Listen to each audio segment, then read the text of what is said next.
Quadratic equation यानी द्विघात समीकरण।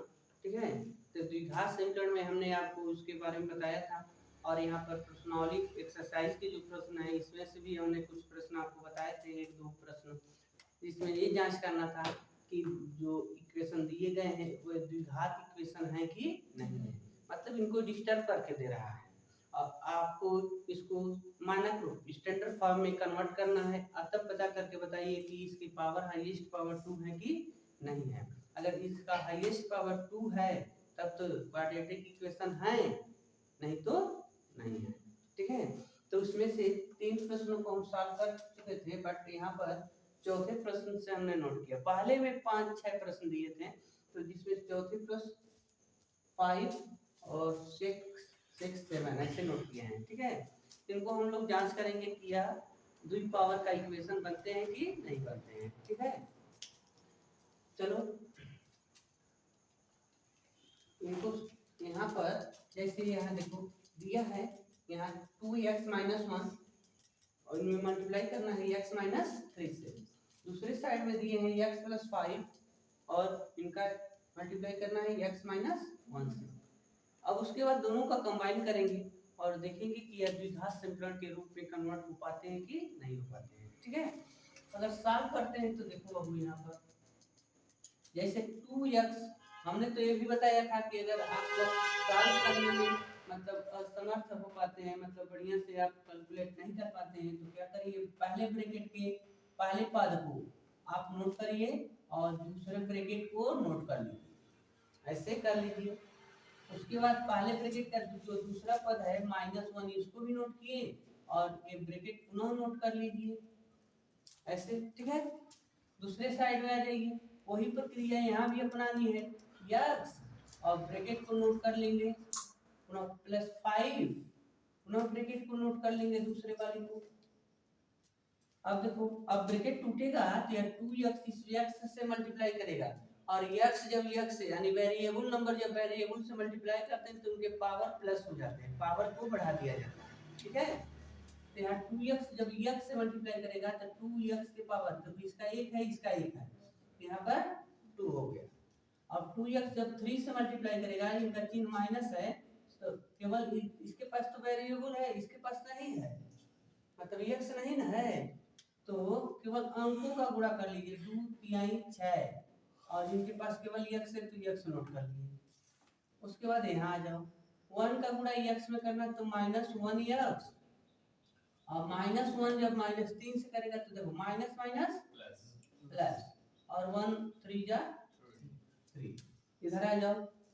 अब x का x में x स्क्वायर, x का 1 से तो -1x, 5 का x में प्लस 5x, 5 का 1 से -5।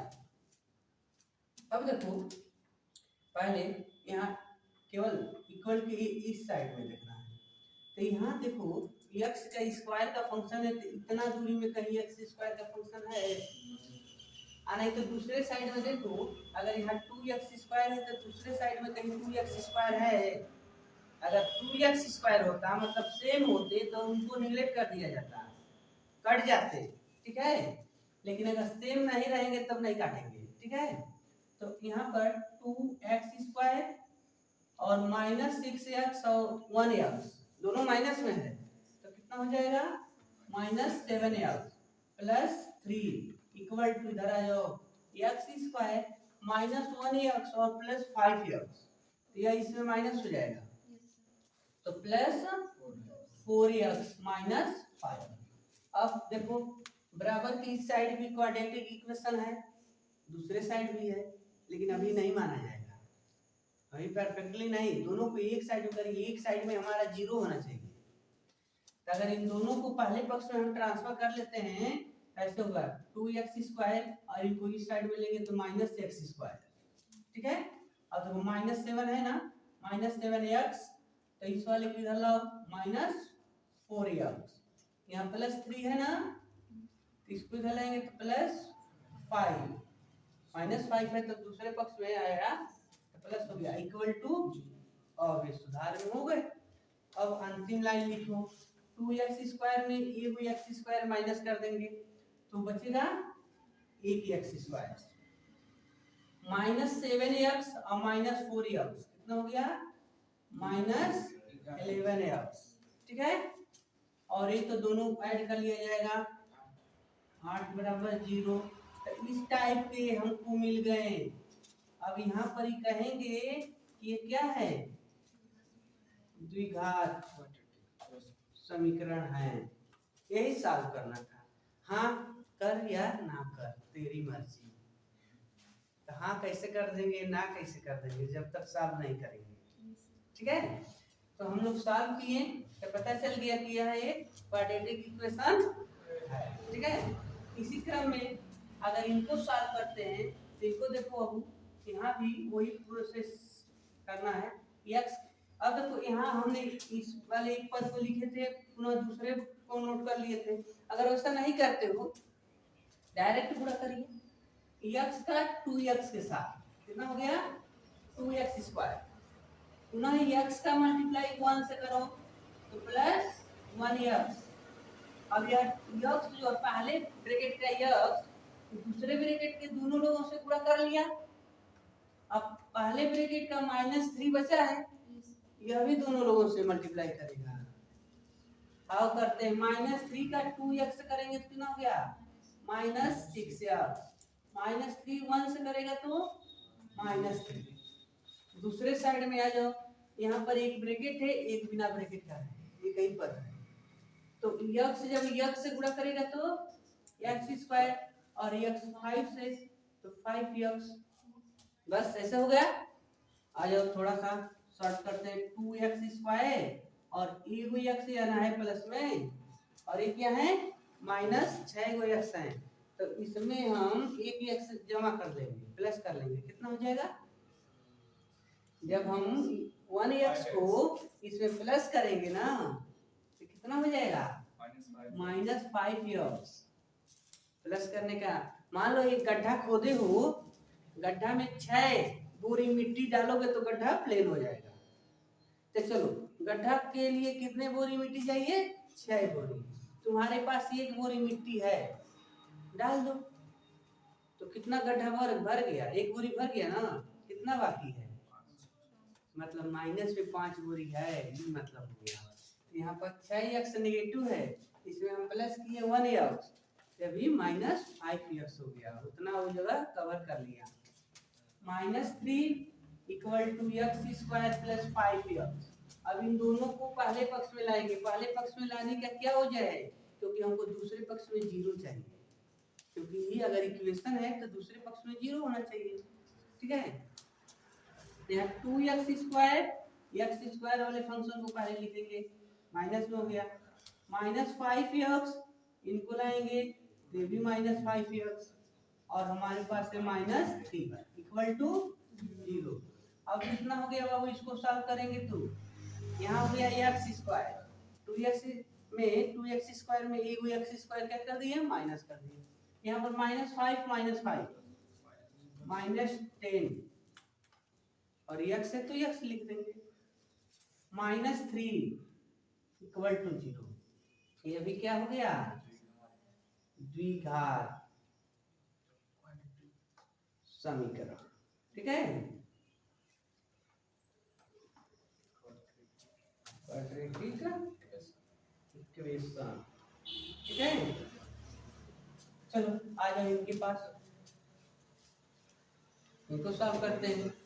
तो देखो ये तो भाई ये है पहला साइड x² + 3x + 1, लेकिन यहाँ पर क्या है a - b का होल वर्ग टाइप है ना। तो इनको अगर तोड़ते हैं तो x² + 2 का स्क्वायर -2 × a की जगह पर x और b की जगह पर 2 माइनस नहीं वैसे 2 लिखेंगे। ठीक है, अब x² + 3x + 1 = x² + 4, 2 का स्क्वायर 4 और यहाँ पर कितना हो गया 2 × 2 = 4x। पहले देखो इक्वल के दोनों साइड में कोई नंबर है क्या एक जैसा, x² है तभी कट जाएंगे भाई। निगलेक्ट हो गए। अब जो बच रहे हैं उनको लिख लो। 3x प्लस 1, इन दोनों लोग को पहले पक्ष में ले आओ। x वाले को अगर लाते हैं पहले तो प्लस 4x, या 4 इधर है तो माइनस 4 बराबर। देखो x वाला फंक्शन पहले देखेंगे तो 3x और 4x 7x और 1 और माइनस 4 कितना हो गया -3 इक्वल टू 0। कहेंगे कि ये द्विघात नहीं है, द्विघात समीकरण नहीं है, क्योंकि इसमें देखो ये तो लीनियर इक्वेशन है, रैखिक समीकरण है। ठीक है, आ जाओ तो अब इनके पास थोड़ा सा इनके बारे में बात कर ले। अब देखो होल क्यूब के बारे में आ गए हैं। होल क्यूब मतलब फार्मूला क्या होता है, a प्लस बी का whole cube, a cube plus B cube plus 3ab bracket में a प्लस b होते हैं। तो a के स्थान पर x है और b के स्थान पर 2 है ना। तो तोड़ो बाबू, x क्यूब प्लस 2 का cube plus 3 into x into 2 bracket में x प्लस 2। इसका हमने लिख दिया। आगे आ जाइए, इनका ब्रैकेट टूटेगा तो 2x से मल्टीप्लाई कर देंगे, तो ये जब इनसे मल्टीप्लाई करेगा तो हो जाएगा 2x क्यूब और इससे करेगा तो -2x स्क्वायर। ठीक है, ये सब तेरी ही कृपा है, तेरे चाहने से तो सब कुछ हो रहा है, हम क्या कर रहे हैं। चलो देखते हैं, x क्यूब प्लस 2 का क्यूब कितना होगा, हाँ जी 8 लिख देंगे, प्लस 2 तिहाई 6x और x plus 2 equal to 2x cube minus 2x square. अब देखेंगे बाबू, x क्यूब प्लस 8 प्लस इनका जब मल्टीप्लाई करेंगे ब्रैकेट टूटेगा तो 6x स्क्वायर प्लस 12x ऐसे हो गए equal to 2x cube minus 2x square. ठीक है, अब देखो यहाँ पर क्यू वाला फंक्शन इधर ज्यादा है, देखो 2x क्यूब है और इधर 3x क्यूब है। ठीक है, तो इन सब लोगों को उधर ये ट्रांसफर कर लो, तो इनको पहले लिखेंगे बाबू 2x cube minus 2x square. अब इनको उधर ले चलो, माइनस x क्यूब या उधर गया -8 या उधर गया -6x स्क्वायर या उधर गया -12x बराबर। अब घात के आधार पर मतलब जिनका घात सेम होगा उनको एक पास लिखिएगा। 2x क्यूब है आई 1x क्यूब है, तो ये माइनस होगा ना इसमें, तो कितना बचेगा 1x क्यूब, केवल x क्यूब। उसके बाद 2 पावर वाला देखिए, यह भी निगेटिव है यह भी निगेटिव है, तो कितना हो गया 2 6 8। ठीक है, -8x स्क्वायर। अब इनके पास स्क्वायर का फंक्शन नहीं है, उसको x को देखो तो कहाँ है, केवल है एगो 12x माइनस में, तो -12x। उसके बाद -8 बच गए इक्वल टू 0। अब कहेंगे कि ये द्विघात नहीं है बाबू, द्विघात समीकरण नहीं है, ये तो 3 घात का समीकरण है, हाईएस्ट पावर इसका 3 है।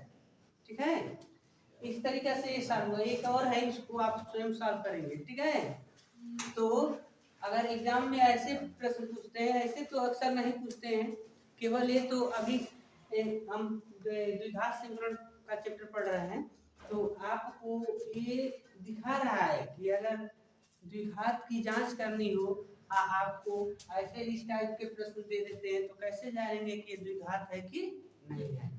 तो इसकी पहचान करने के लिए, ठीक है, प्रश्न के साथ एग्जाम में प्रश्न पूछ भी सकता है।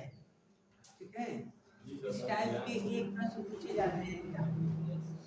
ठीक है, तो यहाँ प्रश्न कह रहा है, इसकी कंडीशन क्या है, कह रहा है कि एक आयताकार भूखंड है, भूखंड यानी खेत है हमारे पास। ठीक है, जिसका क्षेत्रफल, अगर उस खेत का क्षेत्रफल निकालते हैं तो 528 मीटर स्क्वायर है।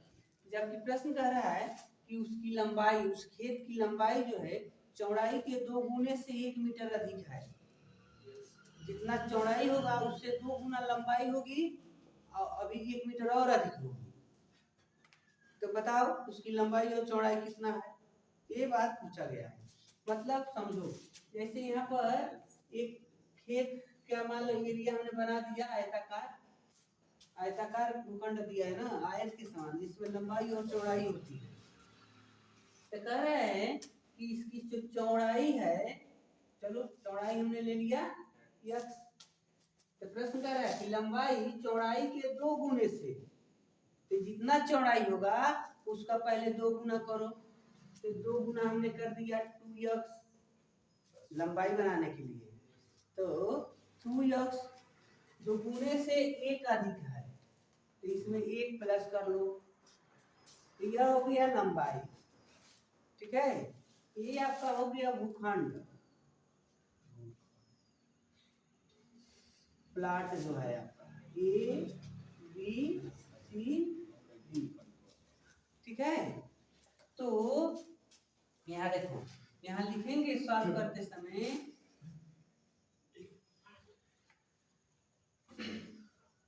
भूखंड का चौड़ाई, चौड़ाई कितना है x मीटर, ब्रीथ लिख देंगे, ब्रीथ ऑफ प्लॉट। ठीक है, और भूखंड का लंबाई कितना है बाबू, 2x प्लस 1। ठीक है, अब देखो दिया है क्षेत्रफल, क्षेत्रफल कितना है 528 मीटर स्क्वायर। ठीक है, आ जाओ प्रश्नानुसार, प्रश्न क्या कह रहा है, तो प्रश्न कहता है कि हमारा जो खेत है आयत के आकार के है, तो आयत का क्षेत्रफल क्या होता है, लंबाई गुणे चौड़ाई। तो लिखेंगे आयताकार भूखंड, भूखंड का क्षेत्रफल लंबाई गुणे चौड़ाई, तो इसका मान दिया हुआ है ना यहाँ पर 528 मीटर स्क्वायर, तो इनके जगह पर लिख देंगे 528 बराबर लंबाई के जगह पर लिखेंगे हम यह माने है ना कि लंबाई इतना है 2x प्लस 1, और गुणे चौड़ाई की जगह पर लिखेंगे x लिख दिए, क्या हुआ नहीं, जितना है उससे, मतलब ये चौड़ाई लंबाई दोनों का मल्टीप्लाई कर दिए, तो किसके बराबर हो गया, उसके एरिया निकल जाएंगे।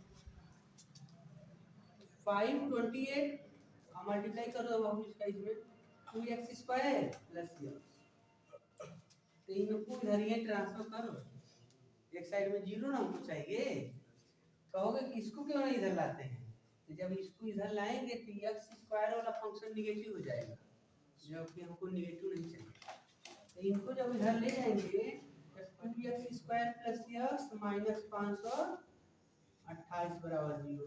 अब बताओ ये द्विघात बन गए, तो इसका फैक्टर करना है आपको। मान लो फैक्टर कैसे होता है, बीच वाले पद के पास आ जाओ, 1 को ऐसे दो भागों में तोड़ो कि गुणा कर दे तो कितना आना चाहिए, गुणा करने पर इनके गुणनफल के बराबर आना चाहिए। 528 जो है, 528 है ना, 528 में 2 से गुणा करो, तो 2 8 16, 2 2 4 1 5, 2 5 10, 10 56। मध्य वाले पद को ऐसे दो भागों में बांटो, गुणा करने पर 1056 आना चाहिए, और यहाँ माइनस है ना, तो घटाने पर 1 आना चाहिए। उन दोनों नंबर का आपस में घटा दे तो 1 हो जाए, और गुणा कर दे तो 1056 हो जाए, ऐसे नंबर का चयन करना है। ठीक है। ठीक है। तो आओ भाई, अगर आप नहीं निकाल पाते हो तो ये बताओ गुणनफल पर क्या आना चाहिए, गुणा करने पर क्या आना चाहिए 1056 ना, तो उसी नंबर का फैक्टर कर देना चाहिए, अभी मिल जाएगा। आओ करके देखो, तो इनको 2 से काटो 5, 528 हो जाएगा मान लो। फिर से 2 से काटो तो 2 6 4, ठीक है। मानो 2 से जब हम भाग दे रहे हैं यहाँ पर तो 2 2 4, एक बचेगा तो 12 हो गई, नहीं तो आधा 6 और इनका 4, पुनः 2 से 1 3 2 132, पुनः 2 से 6 और 6 66 हो गया, ठीक है। तो पुनः 2 से काटो 3 3, अब 3 से 11, अब ठीक है। अब आ जाओ यहाँ पर, हमको ऐसा 2 नंबर चयन करना है कि गुणा, अब तक इसमें सभी नंबर का आपस में गुणा करोगे तो 1056 होगा, 1056 होगा, क्योंकि 1056 का ही ना गुणनफल हम लिखे हैं। लेकिन इसी में से अलग अलग करने की कोशिश करेंगे। देखो तो 2 दुआई 4, दुआई 8, दुआई 16, 16 दुआई 32, अब बाकी लोग का देखो तो 11 तिहाई 33। अब बताओ 33 माइनस 32 कितना होगा, 1 होगा ना, और 33 गुणे 32 कितना होगा, 1056। हाँ, आखिर में ये सभी नंबर का आपस में गुणा करोगे तो 1056 होगा। देखो 2 दुआई 4, दुआई 8, दुआई 16, दुआई 32, अब 32 तिहाई करते हैं, ऐसे कितना आएगा उसका, हम 11 से गुणा करते हैं तो 1056 हो जाएगा। लेकिन हमने थोड़ा इसको अलग कर दिया, 32 तक इतना मल्टीप्लाई हो गए और 11 33 हो गया, तो 33 में 32 करेंगे तो 1056 हो जाएगा, और 33 में 32 घटाएंगे तो 1 बच जाएंगे। इसका ही मतलब है कि हमने जो जो बीच वाले को बांटना था हमको, वो दोनों नंबर मिल गए इस तरीका से। तो यहाँ हम लिख लेंगे बाबू, यहाँ लिखेंगे देखो 2x² प्लस ब्रैकेट में 33 माइनस 32 x माइनस 528 बराबर 0। तो ब्रैकेट टूटेगा तो देखो 2x² plus 33x minus 32x minus 528 बराबर 0। तो इसमें से हम क्या कॉमन करने वाले हैं, इसमें से कुछ कॉमन नहीं और खाली x कॉमन होगा, क्योंकि 2 के पहाड़ में 33 नहीं ना आएगा, तो ऐसे लिख लो बाबू। तो x कॉमन 2x प्लस 33 और यहाँ से 32 कॉमन करो तो x प्लस 32 कॉमन करेंगे तो यहाँ क्या बचेगा, 32 कॉमन करेंगे तो बचे नहीं, 32 नहीं कॉमन करेंगे क्योंकि यहाँ 2x भी तो चाहिए ना हमको, तो 16 कॉमन करेंगे, आधा कॉमन करो 16, 16 दूना 32 होगा, तो 32 के जगह पर हमको लिखना है 2x, ठीक है। और यहाँ बचेगा 33, एकदम फिक्स है, जो इस ब्रैकेट में वही यहाँ लिखना है, ठीक है। आगे आ जाइए, तो एक ब्रैकेट में हो गया 2x प्लस 33 और दूसरे में हो गया x माइनस 16 बराबर 0, x माइनस 16। अब हमने फैक्टर कर लिया, इसको 2 पार्ट में लिखो, तो देखो 2x प्लस 33 बराबर 0, तो 2x बराबर माइनस 33, तो x बराबर माइनस 33 बट्टे में 2, ठीक है। यहाँ लिखना है अग्राह, यह सत्य नहीं है क्योंकि अपान के रूप में उसकी लंबाई चौड़ाई तो हो सकती है, एक परिपूर्ण संख्या होना चाहिए, एक्चुअल नंबर होनी चाहिए। तो यहाँ दूसरा लिखेंगे x माइनस 16 बराबर 0, तो x बराबर 16, x के मान 16, ये बढ़िया है। x हम किसको माने थे, चौड़ाई माने थे, आप लिख देंगे चौड़ाई, चौड़ाई बराबर 16 मीटर, और लंबाई की बात करेंगे तो 2 गुणे 16 प्लस 1, यहाँ 2x प्लस 1 ना है, तो देखो 16 दूनी 32 है 33 मीटर, 33 मीटर उसकी लंबाई है और 16 मीटर उसकी चौड़ाई है। इस तरीका से उस जो आयताकार प्लेट था उसका मान हम लोग लंबाई और चौड़ाई ज्ञात कर लिए। ठीक है, यह सॉल्व हो जाते हैं। क्वेश्चन नंबर दूसरे का 2। ठीक है बाबू, दूसरे का 2 कर दो क्रमांक अंकों का गुणनफल 306 है। दो क्रम से आने वाली संख्या है, जिसको आपस में गुणा करते हैं तो उसका गुणनफल 306 प्राप्त होता है। तो उन संख्याओं को ज्ञात करिए। ठीक है, यहाँ लिखेंगे माना पहली संख्या बराबर यक्स और दूसरी संख्या बराबर यक्स प्लस 1। क्रम से मान लो 2 के बाद 3 के बाद 4, तो एक एक नंबर बढ़ता जाता है, तो ही क्रमांक संख्या कहलाती है। ठीक है, कह रहा कि इन दोनों का गुणनफल 306 है।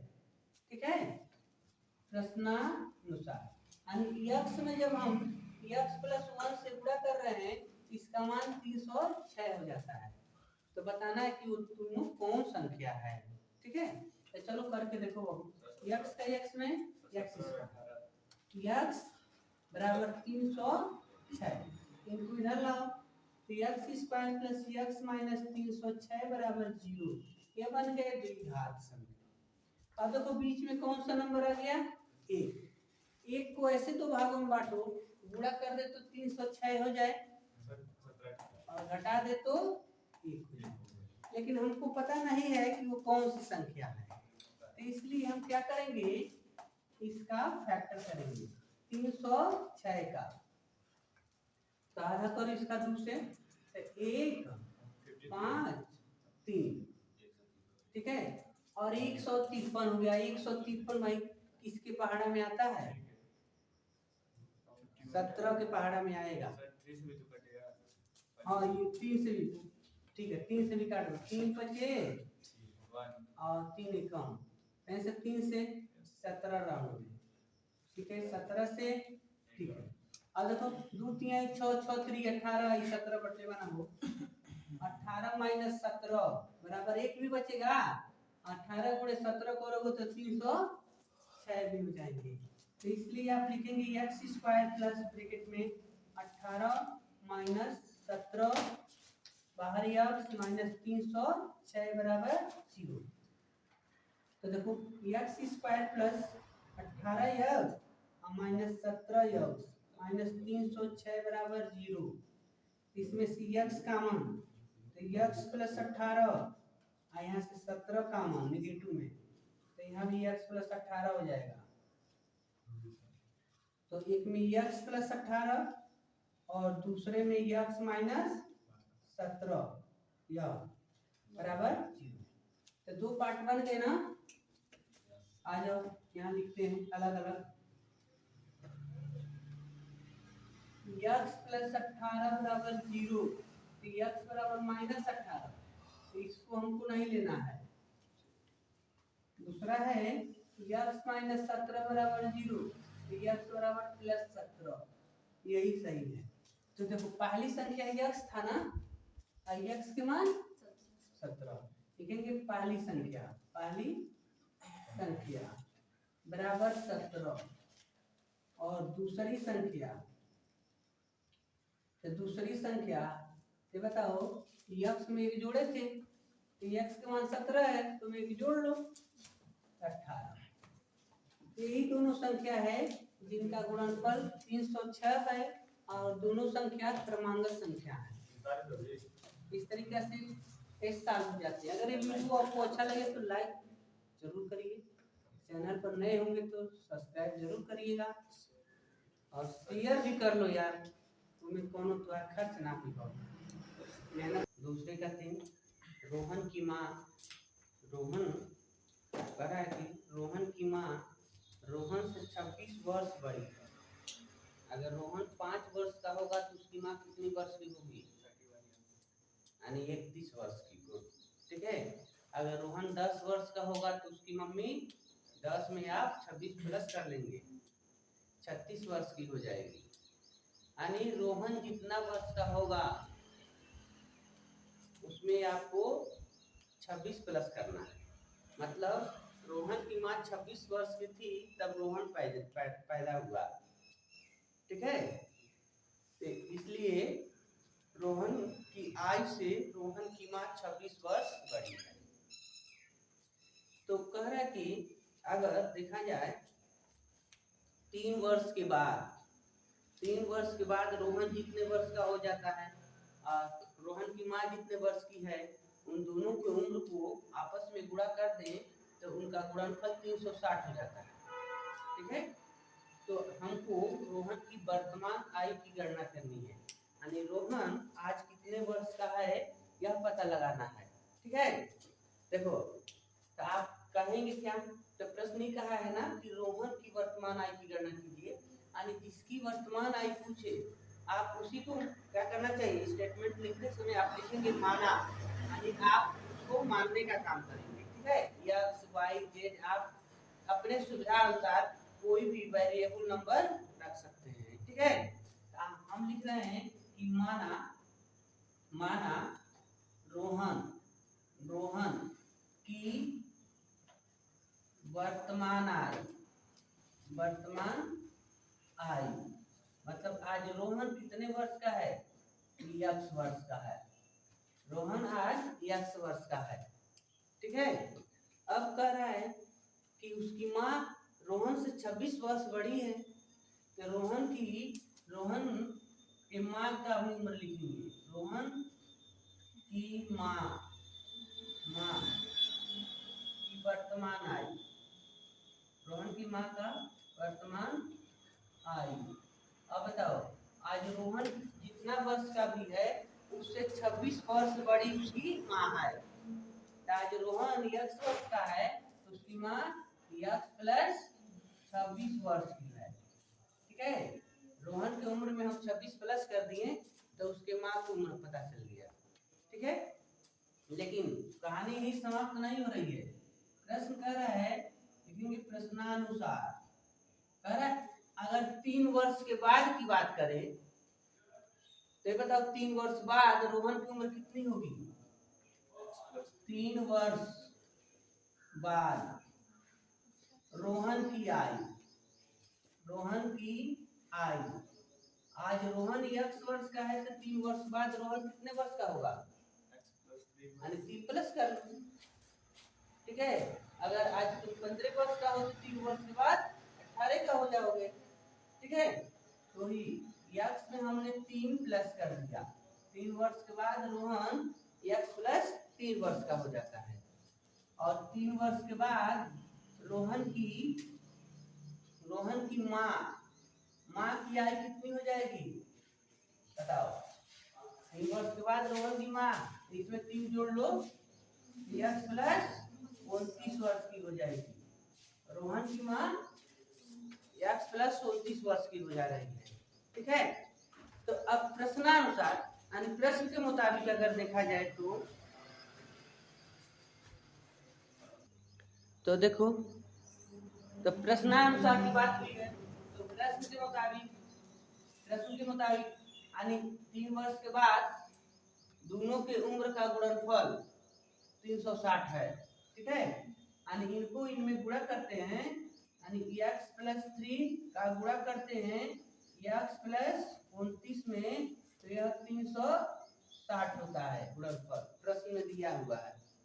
तो गुणा करके देखो x का x में x स्क्वायर, x का 29 से 29x, ठीक है, प्लस पुनः 3 का करेंगे तो 3x और 3 का 29 में कर दो भाई, तो 3 9 27 और 3 2 6 2 8 87 हो गया बराबर 360। तो x स्क्वायर प्लस 29x और 3x 32 हो गया, प्लस और एक काम करते हैं इसको उधर ले चलो तो बराबर 360 माइनस 87, तो कितना हो रहा है 10 में 7 माइनस करो 3, यहाँ पर बचा 5 में 8 नहीं माइनस हो पाएगा तो 15 में 8 माइनस करेंगे तो कितना होगा 7 और यहाँ 2 बच गया। x स्क्वायर प्लस 32x तो इनको पहले पक्ष में ट्रांसफर कर लेते हैं, यानी बराबर 0 रहेगा, तब कहेंगे कि यह एक समीकरण है। तो लिखते हैं X square plus 32x minus 273 equal to 0। यह एक द्विघात समीकरण बन जाता है। ठीक है, अब हमको रोहन की आय की गणना करनी है। रोहन कितने वर्ष का है, तो उसके लिए हमको क्या करना होगा, 32 को ऐसे दो भागों में हमको बांटना है, तोड़ना है, गुणा कर दे तो कितना होना चाहिए, 273 होना चाहिए। और घटाने पर देखो यहाँ माइनस है ना, तो घटाने पर 32 आना चाहिए। ठीक है, तो आओ पता करते हैं। तो आपको पता करना है कि इसको ऐसे दो पद कैसे निकाले ताकि गुणा करने पर इतना हो जाए। तो आप इसी नंबर को, मतलब जितना गुणनफल है उसका फैक्टर कर लो, तो ऐसे। ठीक है, तो 3 से कटेगा, कैसे पता चला 3 से कटेगा, हाँ इन नंबरों को ऐड कर लो और उसका योग जो है 3 के पहाड़ा में आ जाता हो तो समझ जाओ 3 से कटेगा। देखो यहाँ 7 और 2 9 और 3 12, तो 12 3 से कटता है, इसका मतलब ये भी नंबर 3 से कट जाएगा। ठीक है, तो 3 से 3 9 27 और 3 1 कम, अब 3 से कटेगा, अब नहीं कटेगा। ठीक है, अब किससे कटेगा, 7 से, 7 से काटोगे, 7 से कवर में कटेगा 13 बात, 13 7 91 होता है, 13 आई 13 से। ठीक है, अब देखो तो 13 तिया 39 और 39 में 7 माइनस करो, 32 बचेगा ना। तो यही तो हमको समझना था कि 32 को ऐसे दो भागों में बांटो, गुणा कर दे तो 273 हो जाए और घटाने पर 32 बचना चाहिए। तो अगर हम 39 का गुणा 7 में करेंगे 273 हो जाएगा, और 39 में अगर 7 माइनस करेंगे तो 32 बच जाएगा। ठीक है, क्योंकि इन तीनों का गुणनफल ही ना है, यह है। तो अगर एक नंबर छोड़ के गुणा करते हो, बाद में उस नंबर का गुणा करेंगे तो वही रिजल्ट मिलेगा, आपके मान में कोई परिवर्तन नहीं होगा। तो यहाँ अब इसको हम उठाकर यहाँ से लिखते हैं, एक्स स्क्वायर प्लस 32 के स्थान पर 39 minus 7 X minus 273 equal to 0। तो X square plus 39 X minus 7 X minus 273 equal to 0 ऐसे हो गया। तो देखो इसमें से हम एक्स कॉमन कर देते हैं, तो एक्स प्लस 39 और यहाँ से 7 कॉमन करेंगे तो एक्स प्लस 39, मतलब यहाँ 273 है लेकिन हम 7 कॉमन किए, मतलब 7 कॉमन करने का मतलब भाग देना। अगर 7 से इसमें भाग दोगे तो 39 राउंड में कट जाएगा, बराबर 0। तो x प्लस 39 और दूसरे ब्रैकेट में क्या लिखेंगे, x और x माइनस 7 बराबर 0। तो जब ऐसे मिल जाते हैं तो जीरोज निकालना होता है, यानी शून्य। तो लिखेंगे x प्लस 39 इक्वल टू 0, तो x बराबर माइनस, ये बताओ लड़के की उम्र नेगेटिव थोड़ा ना हो सकता है। हमारे ही उम्र की बात करें तो हमेशा हर साल एक प्लस होता जा रहा है, माइनस थोड़ा ना होगा। तो आप लिखेंगे कि यह मान्य नहीं है, यह मान्य नहीं है, मतलब नेगेटिव रहेगा तो उसको नहीं मानना। अब इसको लो, तो x माइनस 7 बराबर 0, तो x बराबर प्लस 7, यह मान्य हो जाएगा, पॉजिटिव आ गया। अब देखो यहाँ लिखा गया था कि रोहन की वर्तमान आयु x वर्ष है, यहाँ पर x की वैल्यू 7 मिला, इसका मतलब आज रोहन कितने वर्ष का है, 7 वर्ष का है। लिखा जाएगा रोहन की वर्तमान आयु 7 वर्ष। अगर पूछ देता है कि उसकी मम्मी कितनी वर्ष की है, माँ, तो इसमें 7 में 26 जोड़ लो, ठीक है, 13 33 हो जाएगा क्या, ठीक ठीक है। तो 33 वर्ष की उसकी माँ है और 7 वर्ष के वह रोहन है। इस तरीका से प्रश्न सॉल्व कर लिए जाएंगे, ठीक है। चौथा प्रश्न दूसरे का चौथे में जो कह रहा है, कह रहा कि एक रेलगाड़ी 480 किलोमीटर की दूरी समान चाल से तय करती है। मतलब उसका जो भी चाल हो वो अपने स्पीड से जाती है तो 480 किलोमीटर की दूरी तय करती है। कह रहा कि यदि उसके चाल में 8 किलोमीटर हम कम कर देते हैं, अगर 50 की स्पीड में जा रही है तो उसके स्पीड में हम 8 किलोमीटर प्रति घंटा कम कर देते हैं, 42 की स्पीड में जाने लगती है, तो उस कंडीशन में वो 480 किलोमीटर की दूरी तय करने में 3 घंटा ज़्यादा समय लेती है।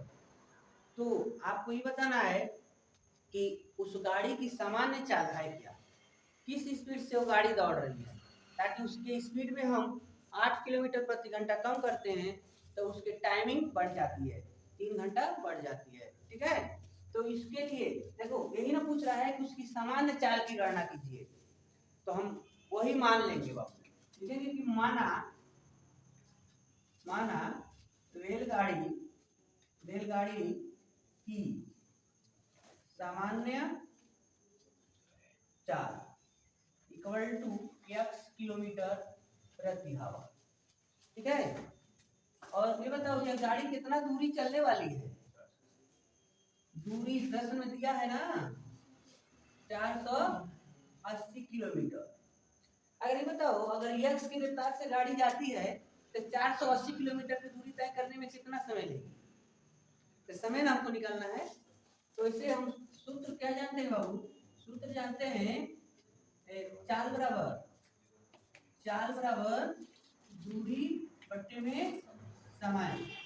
तो अगर हमको समय निकालना है तो समय को चाल के स्थान पर रख दो, लिख देना है समय बराबर दूरी बट्टे में चाल, यह फार्मूला बन जाएगा, ठीक है।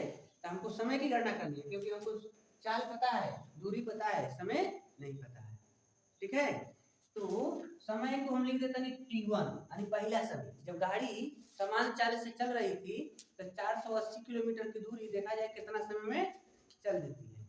तो t1 बराबर दूरी बट्टे, तो दूरी कितना है 480, किस स्पीड से गई है x, 480 बट्टे x हो गया।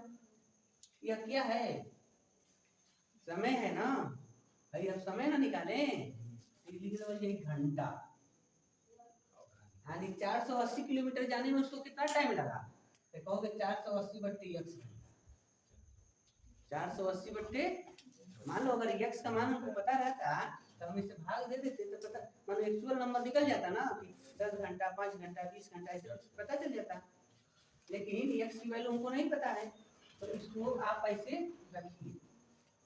प्रश्न में एक बात और कहा है कि अगर उसकी स्पीड में हम 8 किलोमीटर कम कर दें, हाँ आओ कम करो, नया चाल निकल जाइए, नया चाल, ठीक बताओ पुराना चाल इसका क्या है x है और नया का चाल क्या हो जाएगा x माइनस 8 किलोमीटर प्रति घंटा, यानी उसका जो चाल है उसी में 8 कम करना है, तो नई चाल हो जा रही है, मतलब उसकी स्पीड कम कर दिया, धीरे धीरे जाने लगा। तो पहले x की रफ्तार से दौड़ रहा था, अब x माइनस 8 की रफ्तार से दौड़ेगा, उसकी स्पीड में कमी कर दी। ये बताओ अगर इस स्पीड से जाए तब कितना दूरी तय करने वाला है, तब भी इतना ही दूरी जाएगा। प्रश्न कहा है ना कि अगर उसके चाल में कमी कर देते हैं 8 किलोमीटर प्रति घंटा तो उसी दूरी को तय करने में 3 घंटा ज्यादा लगेगा। मानो कितने दूरी को 480 किलोमीटर दूरी तय करने में उसको 3 घंटा ज्यादा लगता है, ठीक है। तो लिखा जाएगी t2 बराबर, मान लो जब चाल यह था दूरी यह थी तो t1 के मान 480 बट्टे x घंटा लगा है, पहले जल्दी जल्दी गया है गाड़ी तो इतना घंटा लगा, अब तनी धीरे धीरे जाएगा तो कितना घंटा लग रहा है, तो यही लिखना है आपको 480 बट्टे में चाल क्या लिखेंगे, हाँ यह लिखेंगे, अब इस चाल से न जा रहा है इतना घंटा लगता है, ठीक है। अब ये आपको बताना है हवाई ज्यादा है कि हवाई ज्यादा है, T1 ज्यादा है कि T2 ज्यादा है। कैसे समझना, हम मोटरसाइकिल 20 किलोमीटर प्रति घंटा की स्पीड से चला रहे हैं तो हाटा गईले में 1 घंटा लगता है। चलो कल के लिए मान लो, लेकिन अगर अब 12 किलोमीटर प्रति घंटा की स्पीड से चलाते हैं तो हाटा जाने में 4 घंटा लगता है, 3 घंटा बेसी लग गया।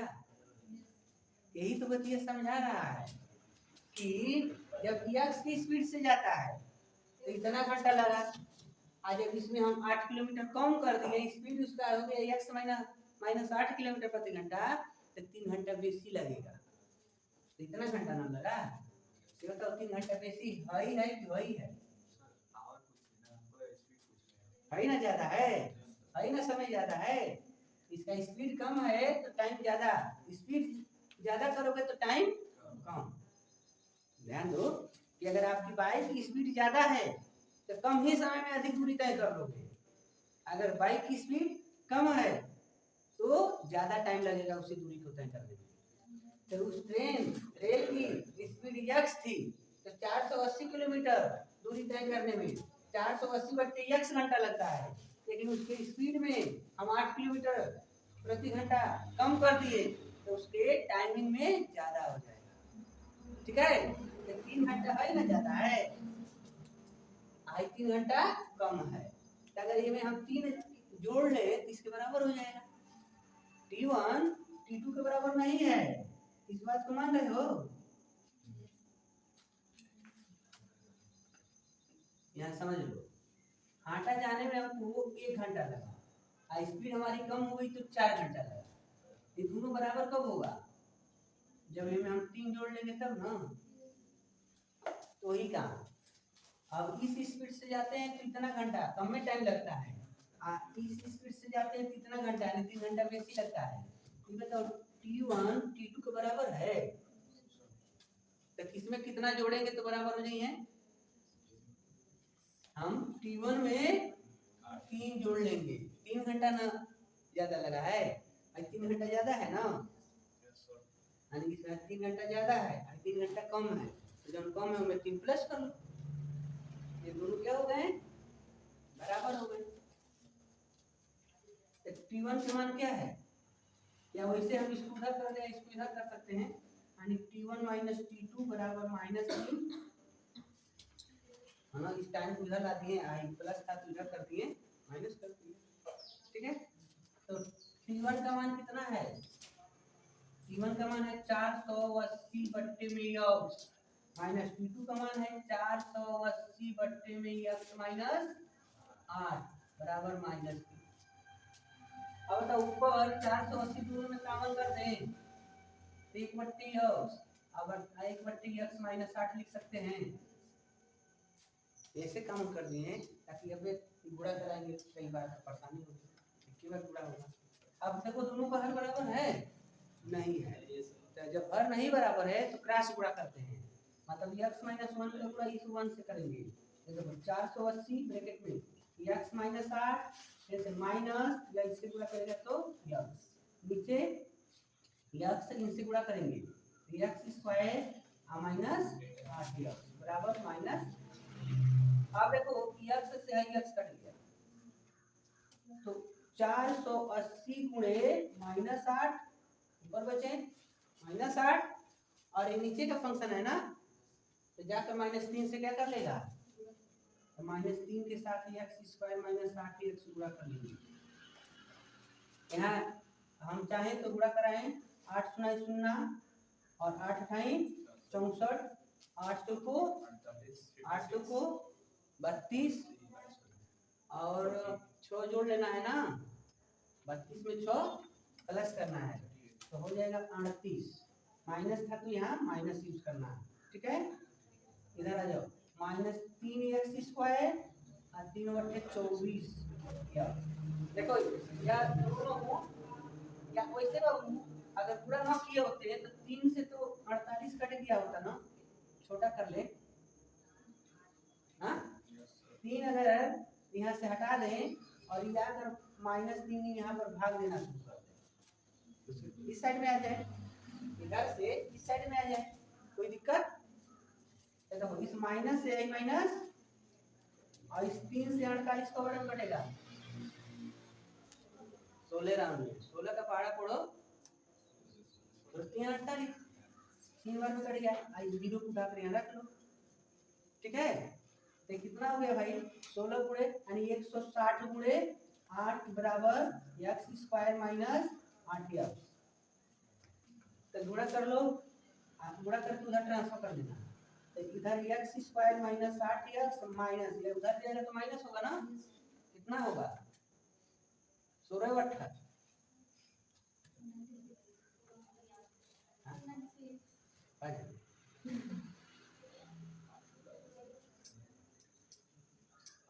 128 आज 0 रख लेंगे, ठीक है, इक्वल टू 0। चलो 8 को ऐसे दो भागों में बांटो, गुणा कर दें तो कितना होना चाहिए 1280 और घटा दे तो 8 होना चाहिए, ठीक है? नहीं समझ पाएंगे तो आओ 1280 का हम अब यहाँ पर गुणनखंड करेंगे, 2 से 6 4 0 यानी 640 हो गया, आधा कर देंगे, फिर से 2 से 3 2 यानी 320 हो गया, फिर से 2 से 160 हो गया, पुनः 2 से 80 हो गया, पुनः 2 से 40 हो गया, पुनः 2 से 20 हो गया, पुनः 2 से 10, पुनः 2 से 5 और 5 से, ठीक है? अब आ जाओ हम ऐसे इसको बंटवारा करेंगे ताकि एगो 8 अंक बेसी हो, एगो छोटा हो। जाओ 2 दुआई 4 दुआई 8 दुआई 16 दुआई 32, पता नहीं चल गया तो 32 पर। अब यहाँ से 2 दुआई 4 दुआई 8 बचे 40, इतना लोग का 40 हो रहा है, इतना लोग का 32 हो रहा है, तो 40 में 32 घटा दो, आ गया ना?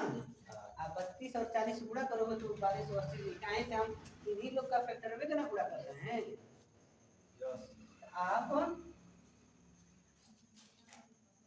इनको हटा दें। अब देखिए यहाँ से नोट करते हैं x² minus 40 minus 32 x minus 1280, ठीक है? 8 की जगह पर 40 माइनस 32 कर देंगे, x² माइनस 40x और minus minus plus 32x minus 1280 equal to 0। यहाँ से बाबू क्या कॉमन होगा, x कॉमन होगा, तो ब्रैकेट में x माइनस 40 और यहाँ से 32 कॉमन करेंगे, यहाँ भी ब्रैकेट में x माइनस 40 लिख लेना, क्योंकि इसमें जो है वही इसमें चाहिए, ठीक है? तो x माइनस 40 दूसरे में x प्लस 32, तो x माइनस 40 इक्वल टू 0, तो x बराबर 40 और x प्लस 32 बराबर 0, तो x बराबर माइनस 32। हमने कहा था कि जब इस केस में जब मान निकालते हैं तो माइनस आ जाए तो मान्य नहीं है, मान्य नहीं है, अगर मतलब मान्य क्या है 40, x का मान मिल गया यानी उस ट्रेन की चाल कितनी है 40, ठीक है? लिखेंगे रेलगाड़ी की चाल बराबर 40 किलोमीटर प्रति आवर, ठीक है? 40 किलोमीटर प्रति घंटा की रफ्तार से दौड़ती है, तो बताओ कितना घंटा में 480 किलोमीटर की दूरी तय कर लेगी, तो यहाँ रख दो 40, x का मान 40 मिला है ना, तो 40 यहाँ रखोगे तो 480 बटे 40, 0 से 0 कट गया, तो 4 से कवर में ही कट जाएगा 12 बार में, इसका मतलब 480 किलोमीटर दूरी तय करने में उसको 12 घंटा का समय लगता है। लेकिन अगर वो 32 के स्पीड से जाए, मतलब उसके सामान्य चाल में कितना कम कर दे 8 किलोमीटर, अगर 40 से जा रही है सामान्य चाल है और उसके चाल में 8 कम कर देंगे तो 32 से जाने लगेगा, तो 32 से जाएगा तो कितना टाइम लगता है, और यहाँ 32 लिखेंगे ना, तो जब 32 से इसमें भाग देंगे तो कितना बार में कटेगा 32 से 480, 32 से कवर में कटेगा, 32 से कम 32 बच गया 6, यहाँ पर 1 0 32 हाँ 5 लगा 5 दुआई 10 5 तिहाई 15 1 16 यानी देखो 3 घंटा बेसी लग गया ना 40 की स्पीड से जा रहा था तो 12 घंटा और 32 की स्पीड से गया तो 15 घंटा। इस तरीका से आपको रेलगाड़ी के जो चाल निकालना था प्राप्त हुआ है। ठीक है, इस प्रकार इसमें जो एनसीईआरटी पैटर्न के आधार पर जो प्रश्न पूछे गए थे वो सारा हम लोग क्या कर दिए, पढ़ लिए। अगर ये वीडियो आपको अच्छा लगे तो लाइक कर लीजिएगा, चैनल को नए होंगे तो सब्सक्राइब कर लीजिएगा।